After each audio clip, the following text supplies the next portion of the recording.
He thinks he's going to be the next Prime Minister. He even said to a group of us the other week, I will destroy anyone that gets in my way. Well, I'm sorry, but I'm in the way. And to have said what he said just 2 weeks before nominations go in for the English County Council local elections, to attempt to spread demoralisation amongst our thousands of volunteers who are out there getting ready, really is a very, very bad thing to do. Any thought that the Reform UK civil war could have been resolved amicably is out the window.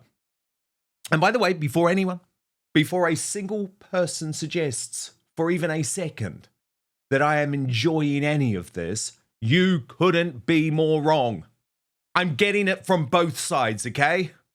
I'm falling out with people left, right and centre because I'm just trying to cover the truth. A reminder, I voted for reform. I was the first to predict Nigel Farage would become Prime Minister in 2029. But launching stinging attacks on your highest performing MP on international television because he dared question your authority, well, I'm sorry, it's just not the way to do business. You're going to need political rivals like Rupert Lowe in your cabinet, Nigel, if you want to save our country. Indeed, lots of top people are now pulling out of standing for reform after Nigel hit back during an interview with the brilliant Paul Murray on Sky News Australia overnight, which, by the way, just a reminder, it's no relation to Sly News here in the UK. Watch. But I have to ask about what's been around this week, that one of your MPs seems to have had a bit of a crack, suggesting that all of it is, you being led as you being the messiah of the party. Well, I'll give you the tip. The only reason there's any Reform MPs is because of this bloke on the screen right now. Let's be honest about that, okay? So tell me about Rupert Lowe and why he's wrong, and has he apologised? And is all of this just the people who hate trying to find a way to break you up? Well, look, he has done some good work as an MP, lots of written questions, a big Twitter X following. But I've been here before. You build something up and somebody else thinks they can do a better job than you. So I think it's no secret he'd like to be leader. He thinks he's going to be the next Prime Minister. He even said to a group of us the other week, I will destroy anyone that gets in my way. Well, I'm sorry, but I'm in the way. And to have said what he said just 2 weeks before nominations go in for the English County Council local elections, to attempt to spread demoralisation amongst our thousands of volunteers who are out there getting ready, really is a very, very bad thing to do. But then things got worse, because Rupert Lowe directly responded to that interview on X, writing, "It is incredible to hear Farage say these words. I raised reasonable concerns about reform and Farage's leadership style. The day after that interview was published, they smeared my name and kicked me out. We all know what is really going on, including Farage." And then a war of words on Elon Musk's platform ensued, because Rupert then went public with his outrage in regards to Reform's cancelled grooming gangs inquiry. He posted, "I will make a promise to you all today. I will hold this inquiry into the Pakistani rape gangs. I will source the funding. I will make it happen. Plans are already underway.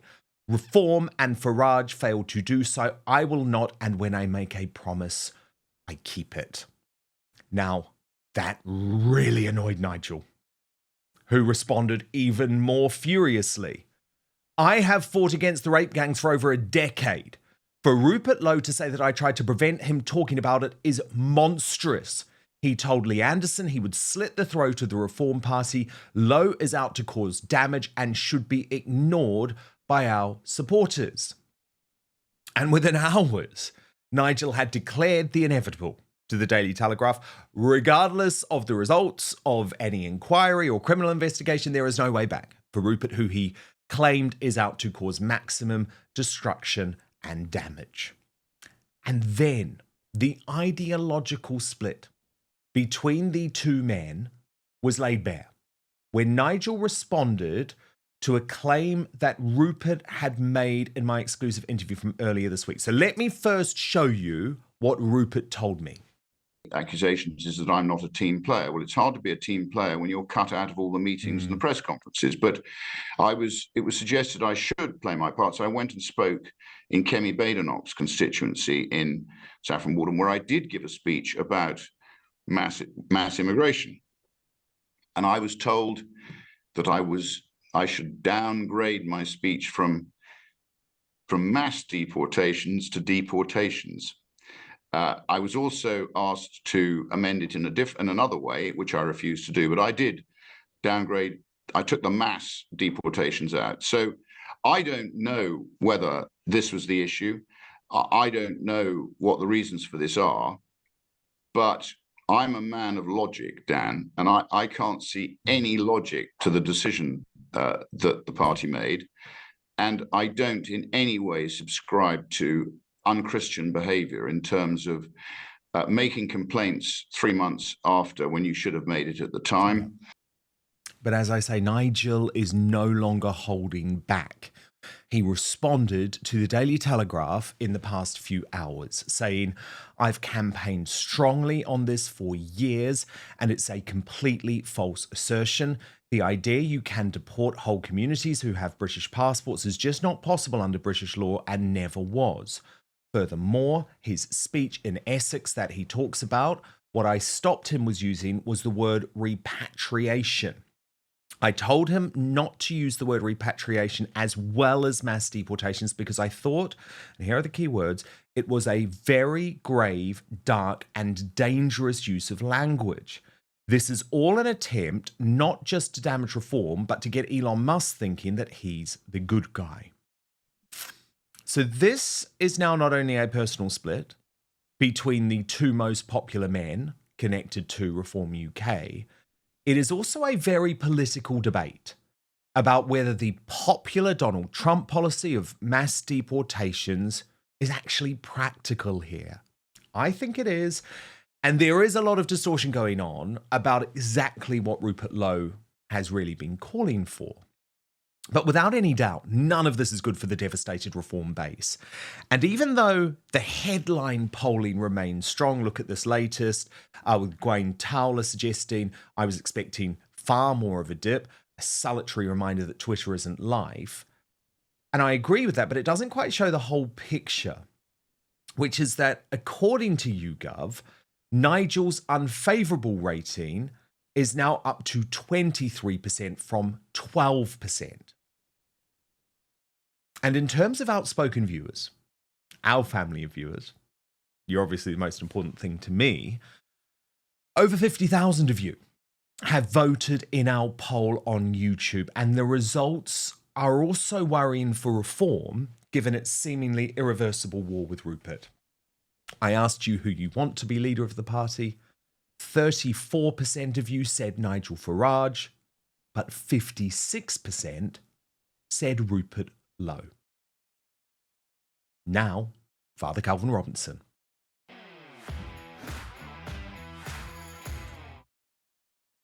Father Calvin, it's a mess. It's a total mess.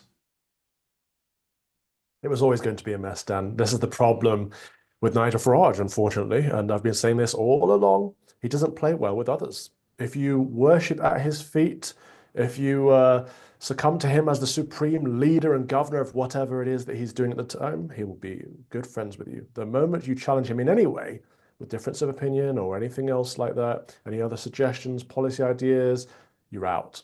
And we've seen this time and time again. Just before we started, I was trying to think of all the people, all the friends that you and I have, all the people that we know that have been disregarded and thrown under the bus by Farage. Catherine Blakelock, very nice woman, founded the Brexit Party. He took it from underneath her feet. Stephen Wolfe, member of the UKIP party, essentially got beat down because of disagreements. Gerard Batten, he was treated very poorly when he was head of UKIP. Susan Evans, the same. Tommy Robinson, more recently, has been blamed for the Southport riots. Farage also said disparaging remarks about Tommy Robinson because Tommy has been supporting and promoting the cause for these survivors of the Pakistani Muslim rape gangs, which Farage is now saying he's been campaigning on for a decade. Show us the receipts, Farage, because we've all been following his political journey. Nigel Farage has spoken about Brexit for decades. He's occasionally spoken about immigration. Those are the only issues until very recently. Very recently, he started talking about cultural issues, but he has not been campaigning on the Pakistani Muslim rape gang situation for decades at all. That's an outright lie, an evidenceable lie that we've all seen with our very eyes. Then, of course, he let down the Brexit Party candidates when he stood them all down, when there was a chance for the Brexit Party to break the two-tier system. He threw me and Lawrence Fox under the bus. And this is an interesting one because he was on a free speech union panel and asked when me and Lawrence got fired from GB News, Farage says, they're not team players. Exactly the same line he's using this week against Rupert Lowe. What Farage means by team player is, again, worships him, does what he says, follows him. That's not what a team is, Farage. There's no I in team. Ben Habib said that the Reform Party should become democratic and actually have votes and have real members rather than paid supporters, which is what they still have today. It's practically a Ponzi scheme, a pyramid scheme of types. Gawain Towler, loyalist to Farage all the way through. Now it becomes inconvenient to have Gawain around. Gawain gets sacked. And now, of course, most recently, Rupert Lowe. And this character assassination that Farage is on right now, just dragging Rupert's name through the mud. Rupert Lowe, anyone who's ever met Rupert, anyone that knows Rupert will tell you he is a good, decent, Christian, conservative politician. And it's a great shame to see Farage trying to dirty his name to protect his own image. That's what's happening here. Let's not forget, this is the same Nigel Farage that supported Tony Blair, for goodness sake, who may be the devil himself. Throughout the COVID situation, Farage said Tony should be put in charge of the vaccine program. Wet, completely wet, unconservative, unliberal, to be honest.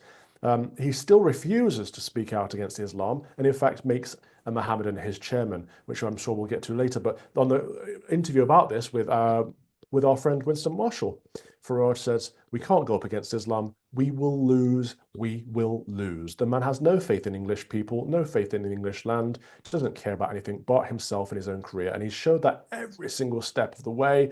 And I'm sad to see that people still fall for it because we need a change of leadership. We need something different in the United Kingdom. Unfortunately, he's not that man. But first, the reason you're watching this show is that it's becoming increasingly difficult to trust mainstream media or the so-called fact checkers who claim to determine which facts are true. And there's a good reason for that, given the debate over free speech, the controversy surrounding Brexit, and how Trump and other politicians challenging the status quo are portrayed. So I've got the solution. It's called Ground News, and it's the best way to stay informed and cut through media bias and narratives so you can get the facts for yourself. Go to ground.news/outspoken to check it out right now, and I've got an amazing discount too. But let me show you this incredible website and app and action first. So let's look at the recent speech that Vice President of the US, JD Vance, gave to the Munich Security Conference. He tore into European countries, including our government here in the UK, over the complete rolling back of free speech, which is a real concern for me. And you can see that 361 sources covered this story. But what Ground News does, and it's amazing, is immediately show how the story is being covered, broken down by whether the organizations lean to the left or the right. This is called the bias distribution service. Now you can scroll down and see every article about the topic broken down by the political position and ownership of the publication. So, for example, Newsmax, GB News gave fair and accurate coverage, focused very much on how Vance was, I guess, being brave enough to point out some uncomfortable truth. But the lefty publications, of course, they went with their normal narrative. HuffPost claimed the speech left all of Europe aghast. It really didn't. The Independent decided to lead on a nonsense claim about a joke over Elon Musk. But what's more is that Ground News gets to know you personally. It provides you with the news stories you're interested in, while also analysing your own biases. So my favourite feature is this thing called the blind spot feed. It surfaces upwards of 20 stories every day that you might not be hearing about because of the corruption of the mainstream media. Now, I know you love the news, but you don't trust the legacy media. That's why you're watching Outspoken. What Ground News does is give you the tools to understand the truth. I have to be honest, it's now the only way I read the news because it allows me to see through manipulative mainstream media narratives. Go to ground.news/outspoken to check it out. Subscribe through my link for 40% off the Vantage plan, which is what I use for unlimited access. Ground News is subscriber funded, and supporting my sponsors also supports my work. So for less than a Netflix subscription, you can get all the world's news in one place and think for yourself. It's been a game changer for a news junkie like me. That's ground.news/outspoken. But now, back to the show. Calvin, we actually have that portion of the interview between Winston Marshall and Farage. Let's just have a little watch. But the nub of it is, we have a Muslim population in Britain growing by about 75% every 10 years. Right? That's just where we are. Mm-hmm. If we politically alienate the whole of Islam, we will lose. We'll lose. So how does one include We them? will lose. By 2050, goodness knows what kind of a terrible state we're going to be in. And We need a leader that will say, we are the English, we will win. And yes, we need to talk about repatriation. We need to talk about deporting and mass deportations of foreign criminals in the United Kingdom. Anyone that steps foot on English soil without due process, without a legitimate visa or reason, should be deported instantly. And anyone that's in the United Kingdom that is a foreigner that has committed a crime should be deported immediately. These are common sense things. There's nothing racist, xenophobic, or toxic about any of it. So Farage should be addressing these matters head on. yes, and there is a bit of misrepresentation, distortion going on, Father Calvin, about exactly what Rupert Lowe means by mass deportations. Because yes, he did talk about deporting whole communities, but, and this is a big but, only, Calvin, if they were involved and aware of the grooming gang scandal. And no one is talking about mass deportation of British nationals. So the problem is that I feel like both sides are now trying to misrepresent the other's actual goal. But there's a long pattern here. There's a long history of Farage doing this to anyone that gets in his way. And the irony of him saying that, oh, Rupert said that anyone who gets in my way, I'll be... No, we know it's Farage that's saying this. But yeah, absolutely. Rupert Lowe's suggestion of anyone that's involved in the Pakistani Muslim rape gang should be deported immediately. You know, we saw, was it last week or the week before, that half of the proscribed terrorist organizations that are outlawed by the United Arab Emirates are based in the UK. We have more Islamic extremists, more Islamists. We have more Mohammedans who hate the West in the UK than anywhere else in the West. It's our duty and our obligation to root them out. The only one in the Reform Party that's saying that boldly at the moment is Rupert Lowe. The whole party should be based on this. And Rupert did actually respond again. I mean, I know there's been a lot of responses, but specifically in terms of the Farage hit, he said, desperate. I said that Reform leadership was slitting its own throat by launching this horrific smear campaign against me with zero credible evidence. I raised questions of Reform policy, communication, and structure. The day after, you kicked me out. That's your real motive. And what's been so fascinating, Father Calvin, though, is seeing for the first time in a long time, actually, the right turn a little bit on Nigel Farage, at least online. I mean, his post, for example, about the grooming gangs, he was really ratioed on X. And Clarissa Riley, who's backed Rupert Lowe over this, posted the ratio, the replies, no effect on polling, yet social media is not the real world, but this place is home to voters engaged in politics, supporters, keen observers, activists, influencers. The disappointment and disgust at the tactics used by Reform against Lowe are tangible. Liam Tufts, great podcaster, host of The Dozen and also close friends of Tommy Robinson, wrote, the public remember your lies on LBC about Tommy Robinson being a convicted woman beater, which a quick Google check confirms you can lie on demand when it suits. People will know you're at best twisting truths here to denounce Rupert. No one's fooled. Lies. And Calvin, look, I do understand people who say X isn't the real world. Of course it's not. Because people on X are much more politically engaged.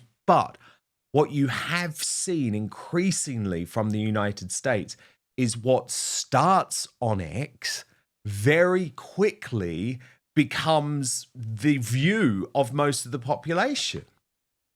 Yeah, X is the real life. I think it's the left that have been saying Twitter's not the real life for so long. X is the real life. It's representative of being ahead of the curve. So what we see on X is mirrored in real life. Absolutely. It may be slightly in advance, but you're right. Most of these people are politically engaged. And actually, Farage, for the first time, is turning off his core because many people have been willing to look the other way and just dismiss his ego and his narcissism because they hoped that he would be the only one. They're pinning their hopes on him because they think he's the only one that could get us through, break through this two-party system into something else, essentially. So people were willing to look past it. But now he's had one too many unforced errors. And this was an unforced error. Totally Nobody unforced. made him do this. Totally unforced. Like he could have sat. All Rupert Lowe wanted was a meeting. Yeah. Just have a one-to-one, have a chat. There's 5 of you in the party, for goodness sake. Totally. And it's interesting. Nick Dixon, our friend from Headliners on GB News, but a really good guy who has his own Substack, he agrees with you on this. He says, Reform don't seem to realise that by treating Rupert Lowe like this, they alienate so many people who felt he represented them. Then again, given the many comments they've made distancing themselves from anyone to the right of Tim Farron, maybe they just don't care. It's not noise or an echo chamber when you try to kick out one of only 5 MPs, especially one as popular as Rupert. But you know I'm trying to be very balanced and look at both sides of this as always, Father Calvin. So when Nigel was asked about falling out with everyone, which is something that you agree with, here was his response. I don't fall out with anybody. They fall out with me. You know what? Most of the team that I work with in this party are people that have been around me for over a decade. I am a team player. I do work with people. I do it for the long term. Your political biography is strewn with roadside political corpses, people you've fallen out with. I don't fall out with anybody. I just get on and do what I do. They fall out with me. So Father Calvin, Nigel's saying he doesn't fall out with anyone. Well, I mean, evidence would suggest otherwise. You can call it, you can say it's they that fall out with me, but at the end of the day, there's a fallout. And quite often it's the other person that ends up, as the interviewer said, as roadside political, collateral. This is exactly the problem. It's never Nigel Farage's fault. He's never in the wrong. Have you ever heard Nigel Farage apologize or admit guilt for anything? I'm trying to think. I don't think I've ever seen him admit to being in the wrong. That's a massive, massive weakness for a leader. Yeah, I'm trying to think if he has. I've watched many interviews with Nigel. That's interesting. I'll look into it. If anyone knows, let us know in the live chat. Absolutely fascinating. Thank you so much for watching Dan Wootton Outspoken. Please click on my face just to the bottom left to subscribe to this brand new independent news source and turn on the notification bell so you'll be alerted to our brand new live shows, uncancelled interviews, and special royal episodes. Outspoken is also now available as a podcast, so you can listen to the show every weekday on the go, wherever you are.